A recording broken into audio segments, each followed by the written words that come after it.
All right, so in this one, we're going to, this video, this is chapter 8, this is the second video, and in this video, we're going to look at synovial joints, their makeup, what separates them from other types of joints and what makes them kind of special, and the six categories of movements, the six types of movements that they provide.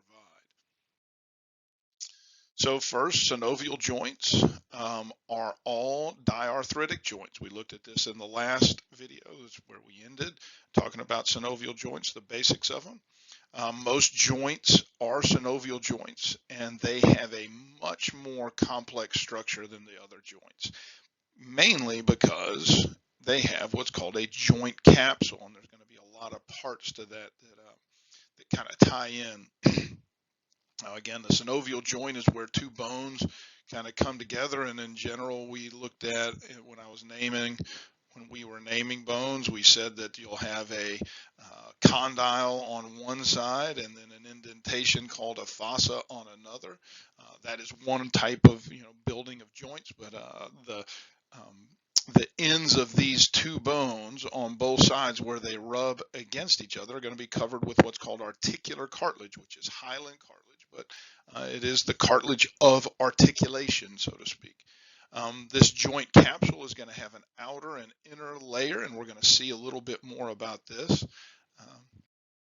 So the synovial joint consists of these following parts, and I'm going to come back to them in a minute because I want to look at, these are pictures of what they are, and these parts on this picture, and again, I probably, and you'll see in the next slide, I've taken, and we're going to talk a little bit about this picture over here, but in this picture, this is the joint capsule. I'm going to have a fibrous capsule in it, this little one right here, and it is going to be continuous with the periosteum. It is pretty amazing how when you think about it, because all the joints are going to have this outer fibrous capsule of the joint capsule, which is continuous with the periosteum on either side. So we basically have this entire surrounding of our skeleton from the bones, even crossing to the joints, that is continuous, which is kind of the periosteum. But in this, they call it the fibrous capsule. And then the inside is lined with what is called a synovial membrane. This is this little membrane, and where the fibrous capsule is continuous with the periosteum, this synovial membrane is continuous with the articular cartilage. So I make this nice sealed bubble on the inside, and we call that the joint cavity. And the joint cavity is going to be filled with synovial fluid. You'll see a lot of things obviously are named synovial with this. All right, so from looking at it like this view here, we've got this outer layer called the fibrous capsule. On the inside, I've got this membrane, which is producing synovial fluid, making this cavity called the synovial cavity. And these two parts together form what's called the joint capsule.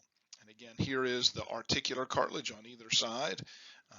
And the synovial fluid is actually nourishing that. And so as I keep this joint moving, and that's what causes the release of synovial fluid, is movement. So that's why it's really important to stay active. But I'm releasing the synovial fluid, which is helping nourish the articular cartilage. So if we look at this, so we've got an idea. This is the articular cartilage, right? We've got that. We talked about that. The joint capsule was in the other picture that we looked at. We talk about the synovial membrane, which is lining it. We're going to say that that's in the other picture that we looked at. The synovial cavity and synovial fluid I talked about. So what I really want to talk about on this is going to end up being about the ligaments that are here and these special things in many of the joints called menisci and bursa, or meniscus. Most people have heard of the meniscus, and meniscus is mainly something in the knee. The meniscus is fibrocartilage, and it is going to be found, and this is just a cross section here, the way it looks. So if I'm looking from above and I'm looking at basically the tibia, so if I've got the tibia, we've got this little part here, and then we've got these two little condyle type things where where the or fossa type things where the condyles of the femur sit in. So I'm looking at it from above. I would end up seeing these circular things that are cartilage that are kind of holding the condyles of the femur in place. What you're seeing here again is a cross section of one of those. But they're like little bowls. So the way I try to explain it is, if I take a bowling ball and put it in a little dish that is like a bowl that's not really deep, it'll settle into the bottom, but it's not going to be snug. And so if I want to make sure it sits in well, what I would do is take like a towel or a t-shirt and roll it up into a little tube and put it around the bottom and form a little bit of a cup for it to sit in. That is what menisci are. They are fibrocartilage that make this little cup. And not only does it help keep the condyles of the femurs in place, but it also forces the synovial fluid to be funneled to the point of contact, the most contact between the femur and the tibia. And this is why one of the bad things about tearing your menisci is that it's going to let the synovial fluid kind of leak out, and it's not going to force it into that area. And so you're going to have extra wear and tear, which causes more issues. And it's like a big cycle of stuff. But that's what a menisci is. Now, a bursa, on the other hand, and I'm going to raise some of my chicken scratch here. A bursa, on the other hand, is going to be a little fluid-filled sac. And so you can kind of see a couple of bursa here. You might hear of someone having bursitis, which is a swelling of these bursa. Now, bursa are found in many other joints. Menisci are mainly the knee, but bursa are all over, shoulder, hip, knee, different things. And what they are is, so if I was to look at, let's say, the elbow, all right, so I got this here, and I'm just drawing a pretty easy little description of this is the elbow, this is where my hand is out over here, right? And so if I was to flex my elbow and bring it up this way, what would happen is the little tendons and ligaments that are running along here would end up becoming very stretched and tight at the point it's pinching. You can kind of see this if you look at the back of your hand and you keep your fingers extended or pointed out, and then you go to flex your hand to make a fist, you'll see how the skin on those knuckles tightens up. Well, it's the same for all of the ligaments that are going to be crossing that little joint. They're going to be pulled tight. So the knee here on this little picture, the knee is going to flex back, and what's going to happen is all the things here are going to flex with it, and they're going to become tight. So what a menisci is this little fluid-filled sac that gets between the bone and the I'm trying to draw it blue right there. Yeah, a little fluid-filled sac that gets in between the tendon or ligament and the bone, and it causes it to be cushioned. It's like a little pillow. And so if I have something where I've damaged this joint, that tightness is going to actually cause problems, and your body will start trying to put more fluid in here, which causes more swelling. We call that bursitis, and then that bursitis causes more pressure, which causes our body to release more fluid in there, which causes more swelling, which increases the bursitis. So it's a whole bunch of stuff. Tendinitis is kind of a type of bursitis in a different way. I can't get into it on this, but it's a swelling. Now, just to let you know, this is for your own personal use. When you have swelling like that, stay away from heat. Heat might feel good, but it's going to cause more swelling. So what would happen is you put the heat on, it feels good 30 minutes to 45 minutes later. The area where it was hurting is going to hurt worse because of the swelling that the heat put in. And generally people put more heat, feels good, but it's putting more swelling into the area. The key on something like this, and it doesn't feel good, but you've got to use ice. Ice decreases the inflammation on this, and it's going to cause your body also to release its own pain medicine. Don't use dry ice, of course, but you want to have something cold. If you put a couple of ice cubes in a towel that's 4 layers thick and you're barely feeling any coolness, it's not going to work. If you use ice correctly, it'll almost feel hot at first, and then it'll get cold, and then it'll actually kind of go numb. That numbness is when your body's producing its own pain medicine, its endorphins, and helping. So anyway, but again, we're not talking about trying to use something that's going to give you frostbite. Totally different thing. So going back to this, bursa are these little fluid-filled sacs that try to protect the ligaments against the stretching that's going to come with movement of joints. Of just a real quick thing, if anybody's ever heard of water on your knee, or little kids that get Osgood slaughter when they go through their growth spurt, what happens is the muscles grow or the bones grow much faster than the muscles can keep up with, and tendons are attachment points to the muscles. So in this, because the muscles will even be tighter because the bones are growing so fast, it's going to cause bursitis just for that. But when I definitely am starting to flex my knee because the tendons are already tight, I'm going to have more issues. So again, bursitis is going to, or what the common would be, water on the knee. So that's what the cause of that is. So anyway, remember this one up here, ligaments. Ligaments are what link bones together. So it's got a bone on one side and a bone on the other. So that is a ligament.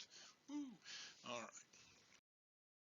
So these are the 6 types of synovial joints classified by movement, and I'm going to tell you what the classic example is, and that's what I will end up using if I test you on this.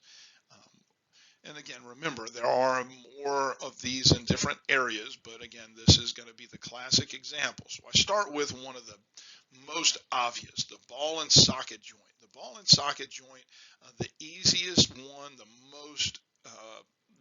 most commonly used one for this is the hip. It is the head of the femur and the acetabulum of the coxa. This is a perfect ball and socket joint type illustration. The shoulder, the glenoid cavity, and the head of the humerus are one as well, but the glenoid cavity is very shallow compared to the acetabulum. The acetabulum is a much better look of the socket type situation. The next is called condylar. Now, we use the condyles of the femur to talk about the knee a lot, but the knee is a much more complicated joint. It has several types of joints in it. If I'm looking for a straight condylar joint, I'm looking for what we would commonly call my knuckles, the joint between the metacarpals, the long bones in the body of the hand, and the phalanges, that proximal phalange in particular of the fingers. This joint, again, if I make a fist, it's what I would consider my knuckles. This is a condylar joint. It's made up of condyles. It allows for a wide range of movement. A plane joint, which can also be called a gliding joint. These joints are going to be the carpals and tarsals, the short bones of the wrist and ankle. Now, I will use carpals on mine if I ask a question about it, again, mainly because that's what the picture uses here. But it's called a plane or gliding joint because the bones don't really do anything except glide against each other, and in gliding, they glide in distinct planes, and that's where these names come from. The hinge joint, now kind of like the ball and socket, there is an absolutely perfect hinge joint, and it is the elbow. Now there's a hinge aspect between the phalanges, but it is nothing like the combination of a hinge, or the appearance of a hinge of the ulna in that crescent wrench shaped part and the trochlea of the humerus. So the ulna and the humerus is a hinge joint. Again, ball and socket is pretty easy to see and pretty clear in the hip, and the hinge should be pretty clear in the elbow for sure. The last two would be the pivot joint. The pivot joint is the joint, and there's other ones around, but it really is the joint of atlas axis. The reason that axis is called axis is it is the point of rotation. In physics, the axis of something is what it rotates on, and in physics, rotation can be called pivot. This is why this is called a pivot joint. It is the area where atlas, C, C1, rotates or pivots around axis C2. I hope that makes sense. And then the last one is our buddy, the saddle joint. So the saddle joint is a joint that's between the first metacarpal, the metacarpal of your thumb, and the carpals. I mean, it is the trapezium, but right now I'm not worried about that. I just want you to know the saddle joint is the joint between the metacarpal of your thumb and the carpals. It is what allows us to have an opposable thumb. And you can kind of remember if I've got a saddle, I can put my little, this is supposed to be like the horn of the saddle. You know, you get the saddle on here, you sit on it. The only way you can grab this is because of the saddle joint. The saddle joint is what allows you to grab it. And so you can remember if you are, I had a personal experience and I won't go into it. Those that are in my class, I tell it when we go over this, but when I was a little kid, I was on a horse and it took off, and I thank God for my saddle joint because it helped me hold on. And if my brother Steve is listening to this, my saddle joint actually held on to my older brother Steve, and he was the one holding on to the saddle. And we made it through. So anyway, I hope that those all made sense. Again, the synovial joints are the key to the joints. It's what we think of as joints in most instances. So anyway, hope everybody's doing well, and we will continue on this journey of chapter 8. Take care.